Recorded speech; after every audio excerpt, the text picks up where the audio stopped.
Okay, here we're going to look at the dihybrid crosses. And with the dihybrid crosses, we're actually going to work with two different traits at the same time. So, if, for example, we might have tall and short.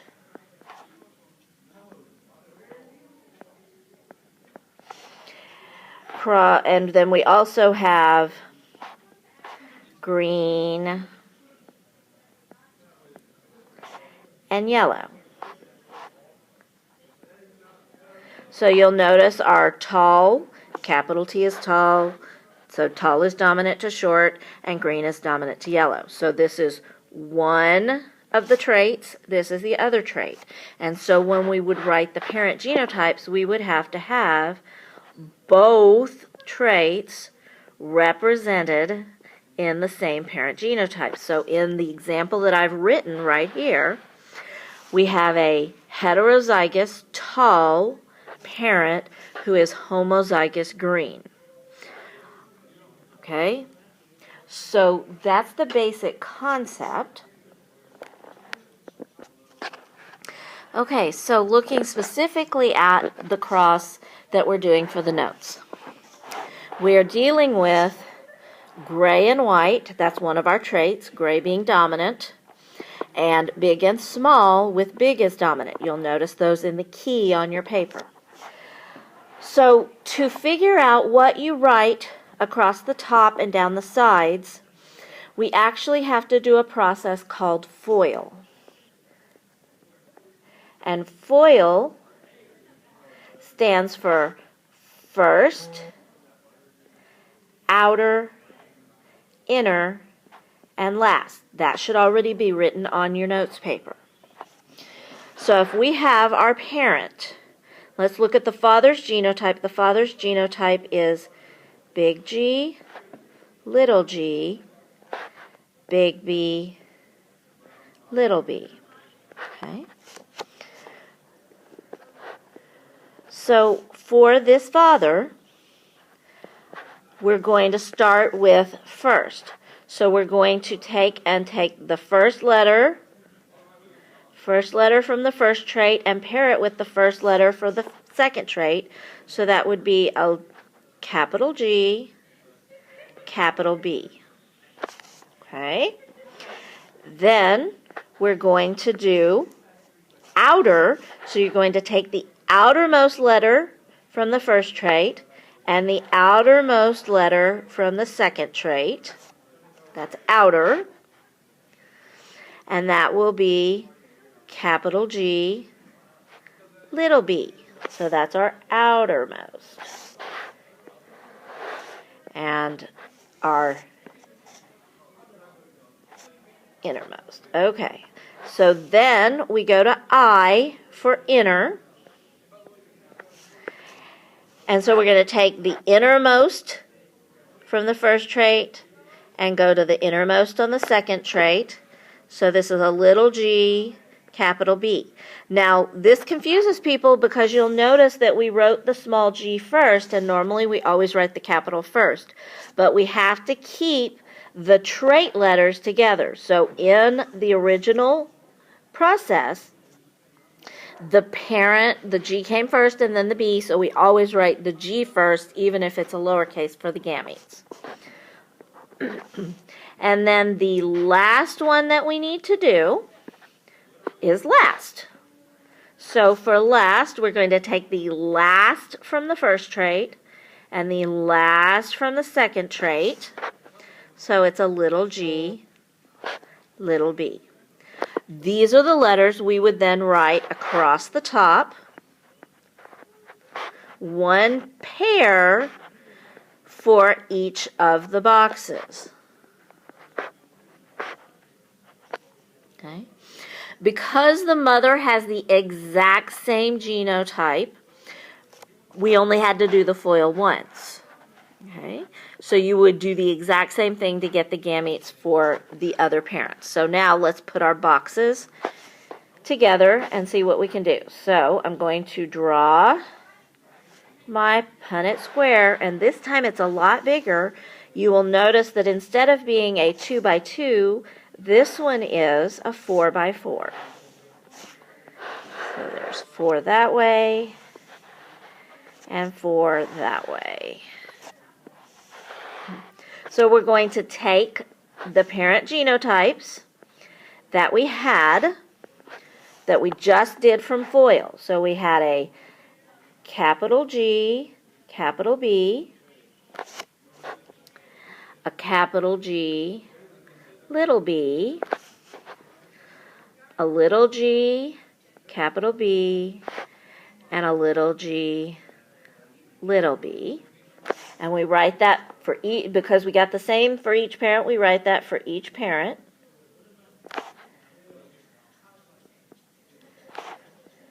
And then we're going to fill in just like we did before, but we want to make sure we keep our G's together and our B's together. So I'm going to have G, G, B, B, G, G, B, little b.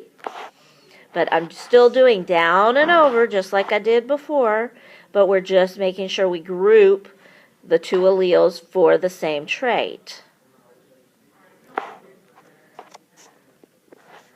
I'm going to switch over to a little bit finer point for the video purposes because it'll be easier to write them in.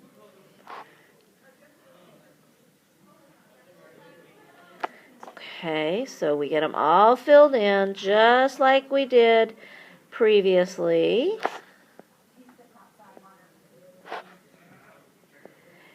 And then we'll go through and we'll figure out our genotypes and phenotypes just the same. So process is the same, so make sure you get it all filled in.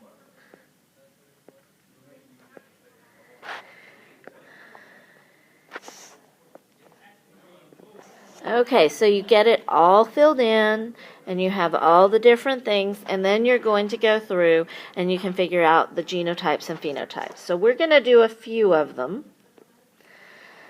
So let's start with this one right here. And it has capital G, capital G, capital B, capital B. So capital G, capital G, capital B would be G, capital G, little b. How many do we have like that? So we have one. We only have one of them, okay? But you're going to go through and you're going to read this in kind of like you would read a book. So you're always going to start in this corner. How many do you have like that? And you're going to go across. And you're going to go across. So if I went through and I color-coded, so let's see what we have. I have one of these. And then I have one, oh, there's another one just like it right here, two of those.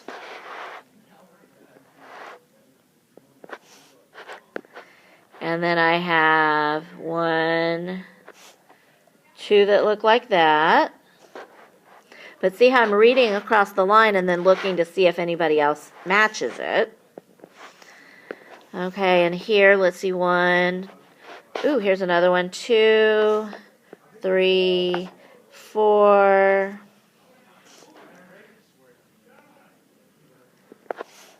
Okay, continuing down. Okay, so I finished all of the first line. Go to the second line. Well, I've already marked. So I come over here till I get to one I didn't mark yet. And so I've got one, and here's another one that looks just like that, so I have two of those. And then that row's done, so I move to the next one, reading. Okay, the third one over, I haven't marked anything yet, so I mark, I've given it its own little color. Okay, there's only one of those, so I continue on my list. Finish that row, move over, okay, and then I have my last one. So I do the color coding, it makes it easier for me. but we get to it and we read and do the genotypes based on what we're seeing. So let me get a space so I can do our genotypes. So we have 1, G, G, B, B, 1 to 2, just like I was reading across the chart. And so that's a big G, big G, big B, little b.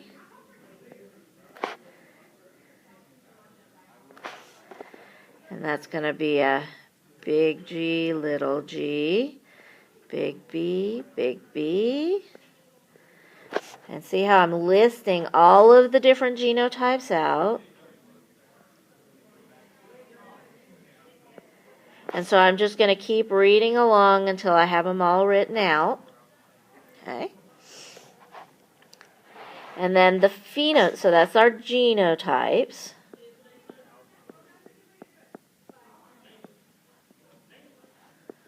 We list them all out. You'd keep reading till you list them all out. And I know it's a 1 to 2 to 2 to 4 to 1 to 2 to 1 to 2 to 1. So that's kind of, you can double check and make sure if you've listed all out, if your number sequence matches that. And then we have to do the phenotypes. What do they look like? Remember, phenotypes, what they look like. So we've got green,